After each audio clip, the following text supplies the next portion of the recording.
Alors, dans le coffret Histoire poche, en pocket, Sylvie Ouellette, Le secret du docteur Barry, aux éditions Deborah et Poche.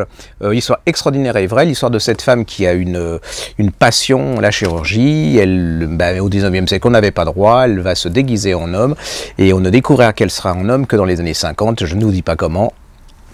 Un classique. J'adore l'impératrice Cixi de Yung Chang, c'est chez Taillandier, dans la collection Texto. Ça, c'est la femme la plus stupide ou la plus intelligente, en tout cas je ne sais pas comment elle a fait, mais elle est devenue impératrice de Chine, des histoires incroyables.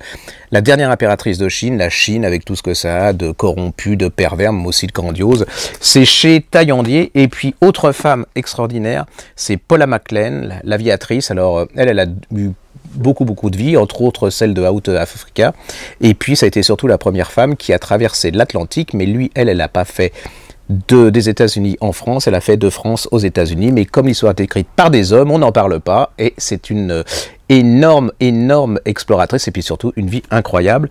Et puis pour ceux qui aiment la peinture, le Martin Guefford de la Maison Jaune en 10-18, qui est un livre absolument fabuleux, bouleversant. C'est l'histoire d'amitié que d'un côté entre Van Gogh et puis Gauguin. Le problème, c'est que Van Gogh aimait beaucoup Gauguin, mais pas Gauguin, et que ça va très mal se terminer. C'est 8 jours à Arles, c'est comme si vous y étiez, vous devenez copain avec Van Gogh, et puis vous haïssez, mais alors vraiment beaucoup Gauguin. C'est en 10-18.